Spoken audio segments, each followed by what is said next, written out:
एक बार एक भिखारी अपने जीवन से परेशान हो चुका था, क्योंकि उसे अपने जीवन को चलाने के लिए भीख मांगना पड़ता था। उसे हर एक चीज के लिए भीख मांगना पड़ता था। उसी बात को लेकर वो दुखी रहता और दिन भर सोचता कि उसके जीवन में बदलाव कैसे आएगा। ये सोचकर वह निराश हो जाता। वह हर दिन देखता कि बहुत सारे लोग निराश होकर आंखों में आंसू लिए और भिन्न चिंताओं से परेशान होकर लोग गौतम बुद्ध की तरफ जाते और वापस लौटते समय वह लोग बहुत ही खुश हो जाते। वह भिखारी ये नहीं समझ पा रहा था कि गौतम बुद्ध उनके साथ ऐसा क्या करते थे कि वह बेहद खुश हो जाते थे। वापस लौटते हुए लोगों के हाथ में ना तो ढेर सारे पैसे होते थे और ना ही सोना चांदी। तो फिर ऐसा क्या होता था कि लोग बुद्ध के पास से लौटते वक्त इतना खुश होते थे। ये सब सोचकर उस भिखारी ने भी निर्णय लिया कि वह भी महात्मा बुद्ध के पास जाएगा और देखेगा कि ऐसा वहाँ क्या हो रहा है कि दुखी लोग उनके पास जाकर खुश हो जाते हैं। वह बुद्ध से मिलने के लिए उनके पास चल पड़ा। जहाँ बुद्ध मौजूद थे वहाँ बहुत लंबी कतार लगी हुई थी। तो वह भिखारी भी कतार में लग गया। कतार में लगकर वह अपनी बारी का इंतज़ार करने लगा। देखते ही देखते उसकी बारी आई और उसने बुद्ध से कहा, बुद्ध, मैं बहुत ही गरीब हूँ और मेरे पास कुछ भी नहीं है। मुझे अपना जीवन चलाने के लिए दूसरों से भीख मांगनी पड़ती है। अब आप ही बताएं कि मैं अपने जीवन को कैसे बेहतर कर सकूं।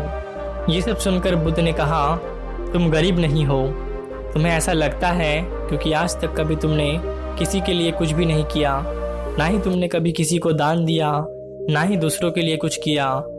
ये सब सुनकर भिखारी के मन में एक आशंका जाग उठी। आशंका को दूर करने के लिए भिखारी ने बुद्ध से पूछा, मैं तो एक भिखारी हूँ, मैं लोगों को दान कैसे दे सकता हूँ? मुझे तो खुद अपना जीवन चलाने के लिए दूसरों से मांगना पड़ता है। ये सब सुनने के बाद बुद्ध थोड़ी देर चुप रहे और फिर उसे बोले, तुम्हारे पास हाथ है जिसे तुम लोगों की सेवा में लगा सकते हो और दूसरों का भला कर सकते हो। उसके अलावा तुम्हारे पास मुंह है जिससे तुम लोगों से अच्छी अच्छी बात कर सकते हो और दूसरों का हौसला बढ़ा सकते हो। ये सब करके भी तुम दूसरों की सहायता कर सकते हो। जरूरी नहीं कि दान सिर्फ पैसों से किया जाए। अगर हम चाहे तो शिक्षा का भी दान कर सकते हैं। अगर हम चाहे तो अन्य का भी दान कर सकते हैं। ऊपर वाले ने अगर किसी को पूर्ण अच्छा शरीर दिया है तो वह गरीब नहीं है, बस हम दिमाग से गरीब हैं। उसे उस विचार से हटकर दूसरों की सेवा में लगाना चाहिए। बुद्ध की ये बात सुन लेने के बाद वह भिखारी बहुत ही ज़्यादा खुश हो गया और उसका मन अब संतुष्ट था। हम सब उस बात की चिंता में समय बर्बाद करते हैं कि हम गरीब हैं, लेकिन ये सत्य नहीं है।